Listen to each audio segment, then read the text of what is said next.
I want you to take notes on what I say, and I want you to pay attention because I'll be ad-libbing and adding to it. It's going to be a continuous thing going on for a few weeks here where I'm giving you some bullet points and some things to say in the house and not to say and not to do. It's really, really, really, really important that you do what I say because it is tried, it is tested, it is proven. I've been writing annuities since 1995, maybe 1994. So that's how old I am. Long time. I told you guys last week I got in the business when I was 28 years old. So about the same age as some of you guys. And so I've made a lot of money selling annuities. It's been a passion of mine. Even when I was a financial advisor, when I was a broker, I sold annuities as a whole lot of the portfolio that I did for my clients. I did do individual stocks and bonds and managed accounts and all those kinds of things, but I also had annuities as a portion of their portfolios, and that's because there's a lot of guarantees that are involved with a lot of benefits that are available out there today. So the very, very first thing, can somebody tell me what the difference is between a customer and a client?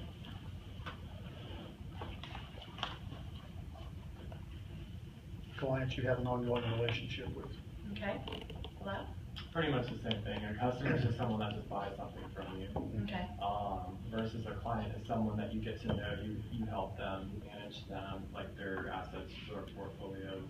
They refer you to other people. You call on them. Right. Repeat business, referrals. They trust you. They call you when something's going on in their life. It might not even be related to the investment at all. That's a client. That's somebody that you have a really, really, like you said originally, a really strong relationship, an ongoing relationship with. So the big deal about annuity sales is that one of the things that I'm hearing, okay, and I don't know, I'm not pointing any fingers, I'm not even going to look at anybody, but one of the things I'm hearing is, and I know, guys, when that person says to you, well, I have $400,000 in my checking account, that heart just starts pounding, right? Because you're thinking, my gosh, that could change my life.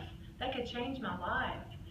And your heart starts pounding and you get excited and you're like, oh, if I could just get that, you know, if I put that with Phoenix, that's a $20,000 commission, my goodness. But guys, you got to take it slow. You have to take it slow. Please, please, please don't go into a presentation with the client on the first visit. Do not do that. You will push them away. You will turn them off. They will see your desperation. They will see your desperation, and they don't want any part of that. This is their life savings, guys. This is everything they have a lot of times. And they're not going to be willing to let you, who they've never met before, who called them up and said, I want to come to your house, which is kind of weird anyway, right? What we do is kind of outside the box. It works, right? But it is outside the box. Because people who are typically investing their money are sitting up in a big bank building in a corner office with a big computer screen and a clean desk when they walk through the door, or they're meeting them in a really nice, sterile conference room with all kinds of charts and graphs and explaining to them how they can best take care of their money. Okay, you're in their home, you're sitting at their kitchen table, you may not have a suit and tie on.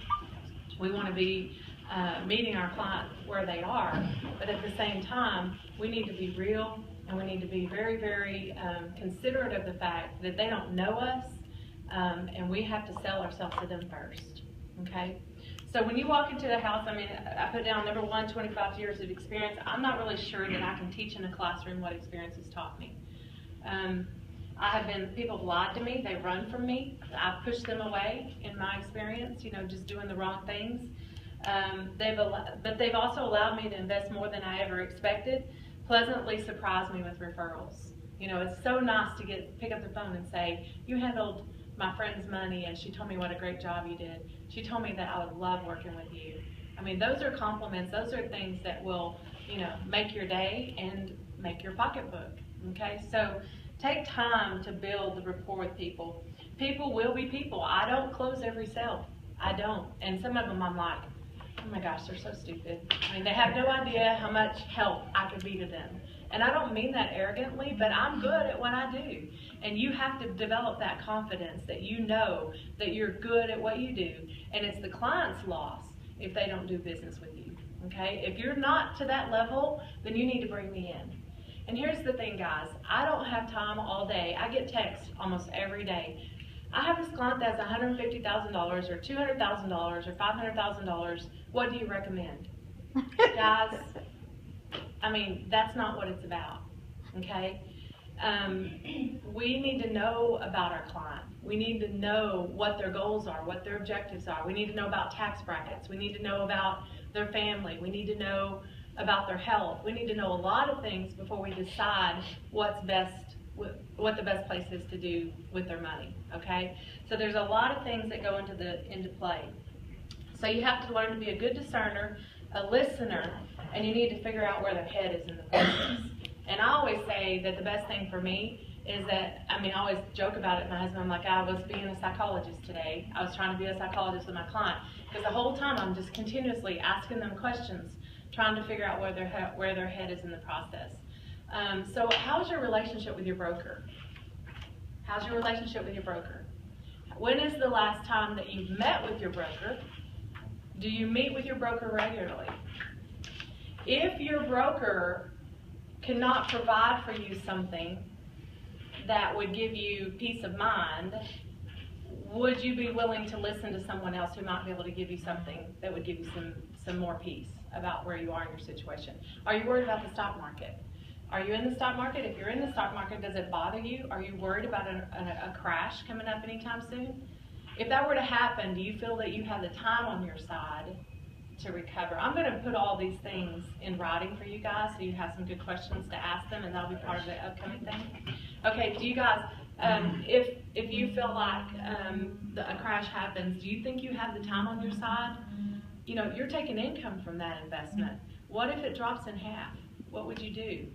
How quickly, I mean, do you realize that that money is going to run out? If it were to drop in half, do you realize that money could be gone in as little as 10 years? I mean, I'm running the numbers in my head while I'm talking to them. Those are some of the kind of things that you do to disturb them. To get someone back in the house, simple things like this. And Trey always tells me, tell the OJ story. And so almost every house we're in, to get a B back, I'll say, do you think O.J. Simpson killed his wife? And they're just like, they look at me, I get all kinds of crazy answers. No. I mean, he was proven not guilty. I don't know if he did or not, right? I don't know. Everybody has their own opinion. We joke about it, laugh about it, talk about it. He was found not guilty in the criminal trial, right? But in the civil trial, he was found guilty. But the Goldman family got no money, and that was because all of his money was in asset-protected investments. And asset-protected investments are life insurance and annuities. And they are asset-protected in certain states, and Texas is one of those states. Did you know that? There's asset protection in the state of Texas. So and I'll say, you're not going to kill anybody, right? I'll make a joke, okay? But what if you're driving down the road, and you look down for a second to change the radio station or to pick something up off the seat, or somebody sends you a text and you grab your phone just to look at it for a second, and you run into somebody and you kill a whole car full of family, a whole car load of people. I mean, what is the price on a life? What's the value on a life? I mean, they're going to exhaust all of the policy limits of your automobile policy, and their attorney's going to find out that you have assets, and they're going to go after that money you have sitting in the bank account. What if I could show you a way that you could asset protect all that money?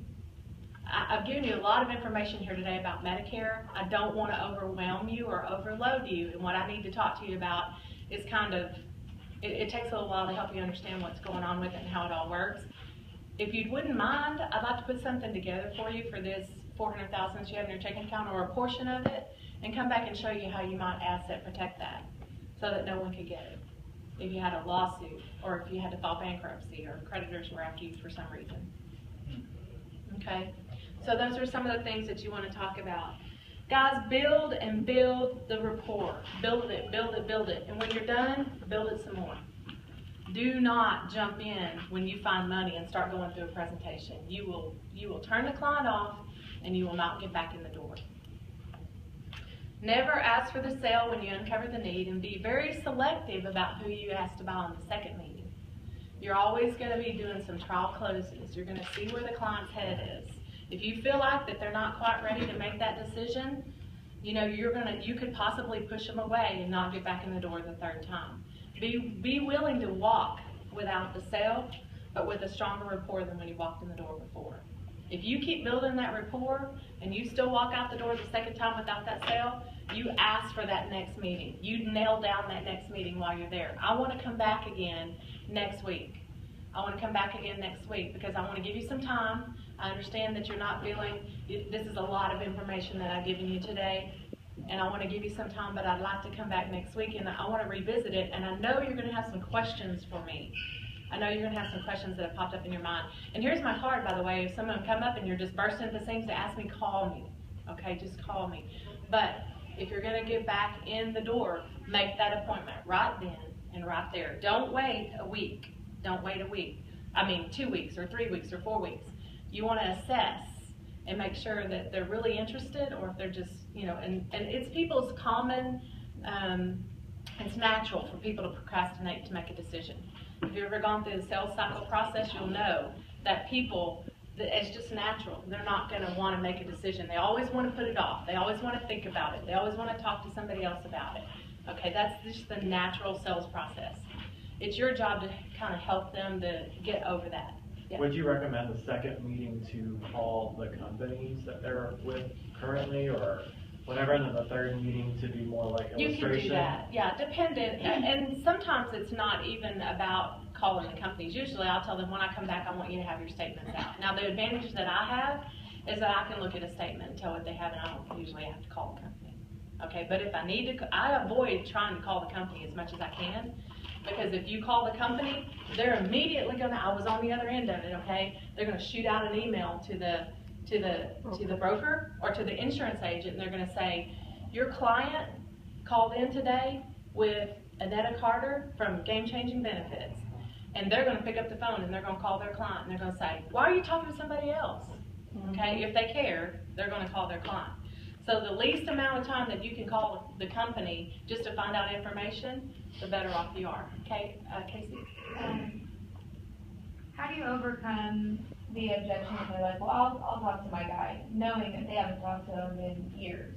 Well, I'm gonna call my financial advisor and see what he has to say about this. Well, you mean after you've presented? After you've presented?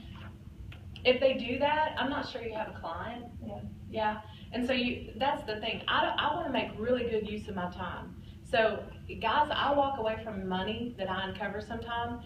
If I feel like, we uncovered one this week, guy had $400,000 in his checking account. He had $550,000 with his broker. He likes his broker. He's known his broker since he was a kid. You know, and I said, do you meet with him very often? No, I hardly ever even go in there. But I mean, I've known him forever, and it's all set up. He sends me. I said, so you wouldn't entertain doing anything different with it? No.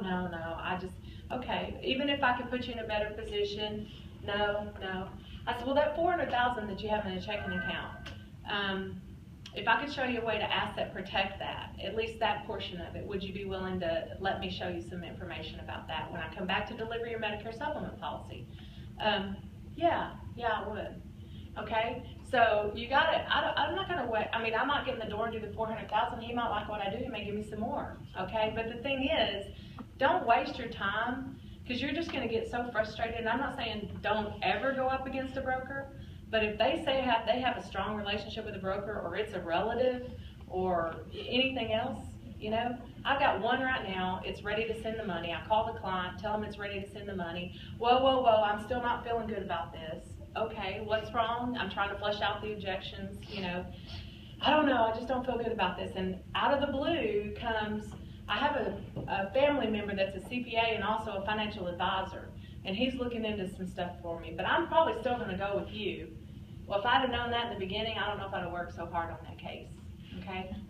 So he didn't give me that information. He wasn't forthcoming with that information. Now, I did tell him that anything that CPA is going to do for you will not be any different than what I would do for you.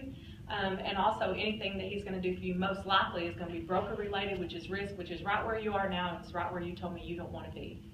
Okay, so if you were honest with me and you told me you don't want to be there, and he's going to put you right back where you are, I'm not sure that that's in your best interest. And then, whenever you go back to your second visit, I've been guilty of kind of rushing through the user presentation. When you go back to your feedback,